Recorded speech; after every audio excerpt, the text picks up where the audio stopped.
Help me! You guys!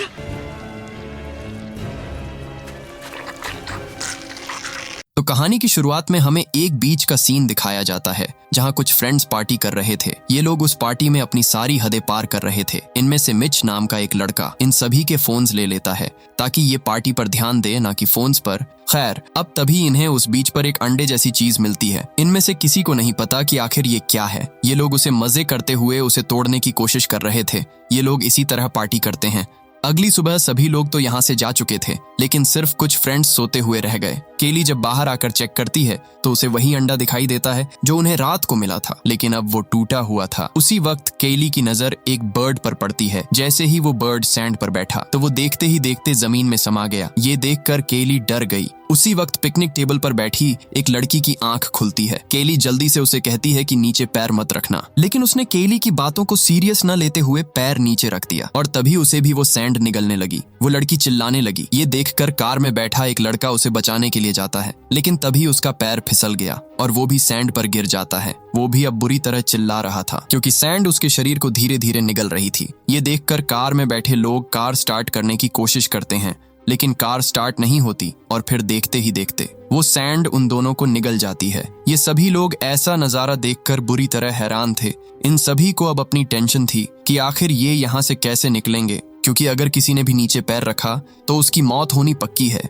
यहाँ ये लोग मिच से अपना फोन मांगते हैं, क्योंकि रात को मिच ने ही इनके सारे फोन्स ले लिए थे। फोन के जरिए ये लोग मदद बुला सकते थे, लेकिन मिच कहता है कि मैंने तो सारे फोन्स कार की डिग्गी में रख दिए थे, जिसे खोलना अब मुश्किल है। अब तभी जोना कार स्टार्ट करने की कोशिश करता है, लेकिन कार स्टार्ट नहीं होती क्योंकि रात भर कार की हेडलाइट ऑन थी, जिस वजह से उसकी बैटरी डाउन हो गई। मिच यहाँ इन सभी लोगों को समझाता है कि हमें डरने की कोई भी जरूरत नहीं है, हम लोग अभी सेफ हैं और यहाँ पर कोई ना कोई आएगा तो हम उससे मदद मांग लेंगे। तब ये सभी लोग भी मिच की बात मान लेते हैं। अब तभी केली सैंड के पास अपना हाथ लेकर जाती है। सैंड में से कुछ छोटे छोटे टेंटिकल्स बाहर निकलते हैं। उसी वक्त पास ही में एक ड्रम में फंसा हुआ गिलबर्ट नाम का उनका दोस्त जाग जाता है, जिसे रात को सोने पर इन्होंने ही उसे ड्रम में फंसा दिया था। वो उठकर झटपटाने लगता है, लेकिन ये लोग उसे रोकते हैं और समझाते हैं कि अगर तुम धोखे से भी सैंड पर गिर गए तो तुम्हारा काम खत्म है। लेकिन गिलबर्ट को ये बातें मजाक लगती हैं। तब ये लोग बड़ी मुश्किल से उसे शांत कराते हैं और उसे यकीन दिलाते हैं कि सैंड में कुछ है। दरअसल ये जो सारी चीजें हो रही हैं, ये उस अंडे की वजह से हो रही हैं। उसमें से कोई चीज निकली थी जो अब सैंड के अंदर है, और इनके जो फ्रेंड्स सुबह इन्हें छोड़कर चले गए थे, वो उन्हें छोड़कर नहीं गए थे, बल्कि सैंड ने ही उन्हें निगल लिया था। खैर, अब इसी तरीके से इन सभी को कई घंटे बीत जाते हैं, लेकिन कोई भी इनकी मदद करने के लिए वहां नहीं आता। अब गिलबर्ट को भी उस ड्रम में दिक्कत हो रही थी। यहाँ इन सभी को भी पता चल गया था कि उस अंडे में से ही कोई चीज निकली है जो अब सैंड के अंदर है। केली कहती है कि अगर वो कोई मॉन्स्टर है तो वो जरूर सिर्फ कुछ एरिया में ही फैला हुआ है, जहां हम हैं उस जगह पर। अगर हम इस एरिया को किसी तरह पार कर लें तो हम यहाँ से निकल सकते हैं। समांथा कहती है कि हमें यहीं रुककर किसी के आने का वेट करना चाहिए, लेकिन रॉनी कहती है कि इस समय समर हॉलिडेज चल रहे हैं और इस वजह से यहाँ कोई भी नहीं आने वाला है। अब तभी जोना अपना सर्फ बोर्ड निकालता है और उन्हें लेकर उनका एक ब्रिज की तरह यूज करके उससे आगे की ओर जाने लगता है। वो इसी तरह पिकनिक टेबल तक पहुंच जाता है, लेकिन इससे पहले कि वो उस पर चढ़ पाता उसका सर्फ बोर्ड फिसल जाता है। लेकिन जोना किसी तरह अपने आप को बचाए हुए था। ये सर्फ बोर्ड अपने आप नहीं हिल रहे थे, बल्कि वो मॉन्स्टर ही इन्हें हिला रहा था। उसके कुछ टेंटिकल निकलकर जोना के पेट पर चिपकने लगते हैं, लेकिन इससे पहले कि ज्यादा कुछ हो पाता, जोना अपने आप को पिकनिक टेबल के ऊपर ले आता है। उन टेंटिकल के पेट पर लगने की वजह से जोना को बहुत दर्द हो रहा था, क्योंकि उनमें पॉइजन भी था। खैर, यहाँ पर वो एक बैग में से इन्हें कुछ कोल्ड ड्रिंक्स और पानी निकाल कर देता है, जिससे इन लोगों की प्यास बुझी। लेकिन अब जोना की हालत बहुत ज्यादा खराब हो रही थी, इसलिए वो पिकनिक टेबल पर ही लेट जाता है। इधर ये लोग देखते हैं कि ये मॉन्स्टर अब इनकी कार के टायर भी पंक्चर कर रहा है, इसलिए रॉनी ये फैसला करती है कि वो कार के बम्पर पर खड़े होकर कार की डिग्गी खोलेगी जिसमें इनके फोन्स हैं। इसके बाद रॉनी समांथा का हाथ पकड़कर पीछे बम्पर तक पहुंच जाती है, लेकिन जब उसने डिग्गी को खोलने की कोशिश की तो उसके पैर बीच में आ रहे थे। तब केली उसे एक बड़ा सा पोल ला कर देती है ताकि वो उसे पकड़कर आसानी से डिग्गी खोल सके। अब रॉनी उस पोल को पकड़कर आसानी से डिगी तो खोल लेती है, लेकिन उसका पैर फिसल जाता है और वो डिगी पर ही गिर जाती है, जिससे उसकी उंगलियां भी डिग्गी में फंस गई थीं। अब तभी उसी वक्त वहां एक पुलिस ऑफिसर आता है। केली उसे चिल्लाकर कहती है कि सैंड पर पैर मत रखना, सैंड में कोई चीज है जिसने सबको खत्म कर दिया। लेकिन उस पुलिस ऑफिसर को इनकी बातों पर यकीन नहीं होता। उसे लगता है कि ये लोग उसका मजाक उड़ा रहे हैं। अब जब वो नीचे पैर रखता है तो उसे कुछ भी नहीं होता। दरअसल ये सब कमाल था उसके जूतों का, जिसकी वजह से वो मॉन्स्टर उसका कुछ भी नहीं कर पा रहा था। पुलिस ऑफिसर को लगता है कि ये लोग उसे फालतू में ही डरा रहे थे। यहाँ ऐसा कुछ भी नहीं है। वो जोना के पास जाकर देखता है कि उसकी हालत बहुत खराब है। इसके बाद वो रॉनी और समांथा के पास जाता है, लेकिन अभी वो उनकी कोई मदद नहीं करता। और फिर केली और मिच के पास जाता है। केली उसे कहती है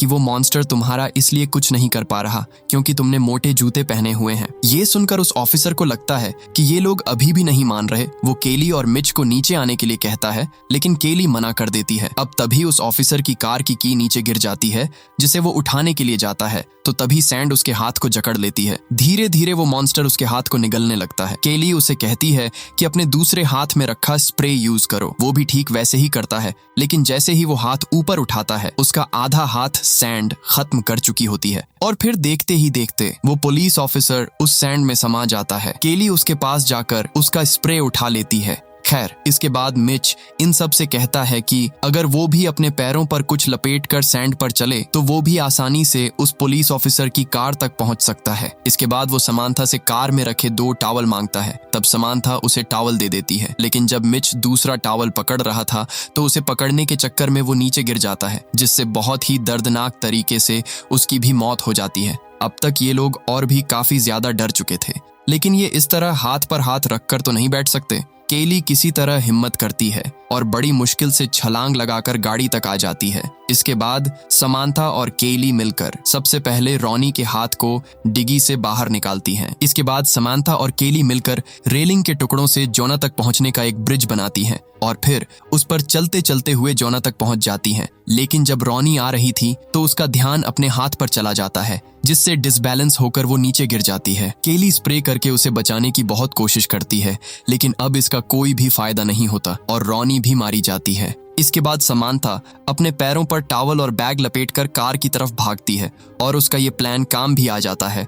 वो बिल्कुल सही सलामत उस कार तक पहुंच जाती है। अब बस उन्हें गिलबर्ट और जोना को भी वहां से निकालना था, लेकिन अब गिलबर्ट की हालत भी बहुत खराब है। उसकी बॉडी में से खून निकल रहा है। ये चीज वो मॉन्स्टर भी अपने टेंटिकल के जरिए समझ जाता है और अब देखते ही देखते कई सारे बड़े बड़े टेंटिकल्स बाहर निकलते हैं और वो गिलबर्ट को भी मार देता है। ये चीज ये दोनों भी देख रहे थे। अब तभी गाड़ी के पास से भी एक टेंटिकल निकलकर गाड़ी को हिलाने लगता है, जिससे समांथा वहीं गाड़ी पर गिरकर बेहोश हो जाती है।